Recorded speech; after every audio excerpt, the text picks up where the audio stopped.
షకీర్ గారు, ఇక తెలంగాణ విషయం ఒక పక్క అయితే ఏపీ అంశాన్ని తీసుకున్నట్లయితే చంద్రబాబు నాయుడు అరెస్ట్ గత ప్రభుత్వంలో అవకతవకలు జరిగినాయని చెప్పేసి ఒకటి కాదు కేసుల మీద కేసులు పెట్టుకుంటూనే పోతున్నారు. అధికారంలోకి వచ్చిన 4.5 సంవత్సరాల తర్వాత మరి అప్పటిదాకా ఏం చేశారన్న క్వశ్చన్లు వస్తున్నాయి. ఇది కేవలం రాజకీయ కక్ష సాధింపు అంటూ కూడా చెప్తూ ఉన్నారు.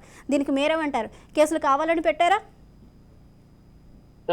స్వప్న గారు, ముందుగా మీకు మరియు ప్యానెల్లో ఉన్న పెద్దలకు, మిత్రులకు, అదే విధంగా రాజ్ న్యూస్ ప్రేక్షకులకు శుభ సాయంత్రం. ఫస్ట్ పాయింట్ ఏంటంటే, చట్టబద్ధంగా ఏర్పడినటువంటి రాష్ట్ర ప్రభుత్వాలకి గత ప్రభుత్వాలు చేసినటువంటి విధానపరమైన నిర్ణయాల మీద ఎటువంటి విచారణలు చేయకూడదు, వాటి యొక్క నిర్ణయాల మీద సమీక్షించకూడదు అనేది రాజ్యాంగంలో ఎక్కడ రాసి లేదు. అదే విధంగా ఒక ప్రభుత్వాన్ని ఆ రాష్ట్రంలో ఉండే ప్రజలు ఎన్నుకున్నారంటే ఆ ప్రభుత్వానికి సార్వభౌమాధికారం ఇచ్చినట్టు. ఇలా ఇచ్చినప్పుడు రాష్ట్రంలో ఉన్నటువంటి పబ్లిక్ ఫండ్ కి ఈ కస్టోడియన్ ఎవరు ఉంటారండి? చీఫ్ మినిస్టర్ ఉంటారు. అదే విధంగా దేశానికి ఈ పబ్లిక్ ఫండ్ కి కస్టోడియన్ ఎవరు ఉంటారు? ప్రధానమంత్రి ఉంటారు.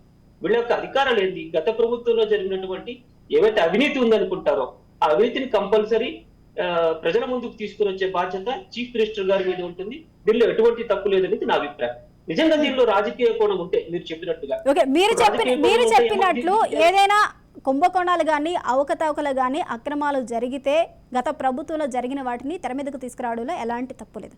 కానీ ప్రభుత్వంలోకి అధికారంలోకి వచ్చిన తర్వాత 4.5 సంవత్సరాల తర్వాత మీకు సడన్ గా గుర్తొచ్చింది కదా, దాని గురించి క్వశ్చన్ చేస్తున్నారు. ప్రతిదీ పాయింట్ టు పాయింట్ వస్తుంది. ఇక్కడ మీరు చక్కని క్వశ్చన్ వేశారు.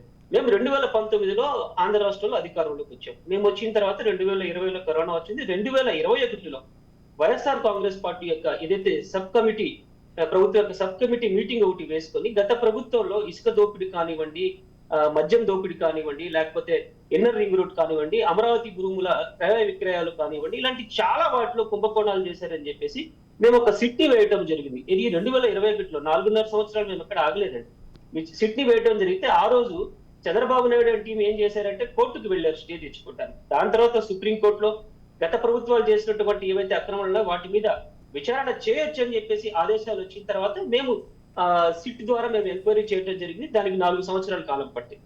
ఇంకొక విషయం కూడా జరుగుతుంది. ప్రతిపక్షాలు చెప్పినట్టు నిజంగా ఈ రాజకీయ కోణంలో భాగమైతే ఇప్పుడు జగన్మోహన్ రెడ్డి గారు ఏం చేశారు? అధికారంలో రాగానే జ్యుడిషియల్ కమిషన్ వేశారు. రివర్స్ టెండరింగ్ ద్వారా కేవలం ఇరిగేషన్ ప్రాజెక్ట్ లో 1500 కోట్ల రూపాయలు. ఒకటండి, అధికారంలోకి రాగానే జగన్మోహన్ రెడ్డి ప్రజావేదికను కూల్చేశారు. ఫస్ట్ చేసింది అది, ప్రజావేదికను కూల్చివేశారు. కానీ దాని అనుబంధంగా ఉన్న వాటిని కూడా మేము నోటీసులు ఇస్తామన్నారు, కానీ కూల్చివేతలు చేస్తామన్నారు. కరెక్ట్ గా సంబంధించి నోటీసులు ఇచ్చి సరిపెట్టారు. ఎలాంటి చర్యలు తీసుకోలేదు. కేవలం ప్రయారిటీ వైజ్ అన్ని జరిగితే నేను చెప్పేది ఏంటంటే, నిజంగా ప్రతిపక్షాలు చెప్పినట్టు గగ్గోలు పెట్టినట్టు ఇది రాజకీయ కోణం అయితే దీన్ని ఎవరు విచారిస్తారు? జ్యుడిషియల్ ఎంక్వైరీ జరుగుతుంది.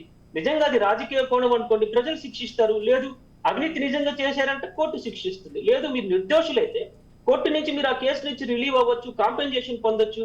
నిజంగా దీనిలో విచారణ సంస్థలు కూడా సరిగా విచారణ చేయట్లేదంటే కోర్టుకి ప్రత్యేక అధికారాలు ఉంటాయి. అడ్మినిస్ట్రేటివ్ కోర్టు ప్రోబ్ అంటారు. ఒక టీం ని వేయొచ్చు. సో జ్యుడిషియల్ వ్యవస్థ మీద కూడా మాకు నమ్మకం ఉంది. ప్రతి వాళ్ళకి నమ్మకం కలిగి ఉండాలి. అదొక టీం వేసి కూడా వాళ్ళు విచారణ చేసే అధికారం కోర్టులకు ఉన్నాయి. ఇలాంటి విషయాల్లో మనం ఇప్పుడు గగ్గోలు పెట్టాల్సిన అవసరం లేదనేది నా అభిప్రాయం. ఇంకోటి కూడా, ఇప్పుడు మీకు ఇందాక చెప్పిన విధంగా 2021లో సబ్ కమిటీ మీటింగ్ పెట్టిన తర్వాత చాలా అక్రమాలు జరిగినాయి చంద్రబాబు నాయుడు హయాంలో అని చెప్పేసి సిట్ వేసిన తర్వాత, ఫర్ ఎగ్జాంపుల్ నేను చెప్తాను, ఇసుక దోపిడీ జరిగింది. అంతకుముందు ఉన్న కిరణ్ కుమార్ రెడ్డి ప్రభుత్వం ఉన్నప్పటికీ క్యూబిక్ మీటర్ కి 40 రూపాయలు తీసుకునేవాళ్ళు. చంద్రబాబు నాయుడు గారు వచ్చిన తర్వాత 650 రూపాయలు కలెక్ట్ చేశారు క్యూబిక్ మీటర్ ఇసుకకి. మరి అదే ఇసుకని 2 సంవత్సరాల తర్వాత ఏం చేశారు? ఫ్రీ ఇసుక అని చెప్పేసి అమరావతిలో ఏదైతే పెద్ద పెద్ద రియల్టర్స్ ఉన్నారో, ఈ కార్పొరేట్ సంస్థలు ఉన్నాయి, వాటికి ఇసుకని ఫ్రీగా పంపించారు. ప్రభుత్వ ఆదాయానికి గండి కొట్టారు. అదే విధంగా మీరు టిట్కో మంచి ఎగ్జాంపుల్, డక్కన్ క్రానికల్లో 2019 చాలా పెద్ద ఆర్టికల్ వేశారు. డక్కన్ క్రానికల్ 118 కోట్ల రూపాయల అవినీతి జరిగిందని చంద్రబాబు నాయుడు మీద పెద్ద ఆర్టికల్ వేశారు. అదే విధంగా దానికి 3 సంవత్సరాల క్రితమే చంద్రబాబు నాయుడు గారికి ఐటీ నోటీసులు కూడా అందినాయి. బాబు మీరు ఇంత అవినీతి చేశారు, దీనికి సంబంధించి మీరు లెక్కలు చూపమంటే ఏం లేదు చంద్రబాబు. ఇవన్నీ ఏంటంటే ప్రాథమిక ఆధారాలు ఉన్నాయి కాబట్టి ప్రజల ముందుకు తీసుకొని రావాలి. ప్రాథమిక ఆధారాలు ఉన్నాయంటారు. ఓకే షకీర్ గారు, ఒక నిమిషం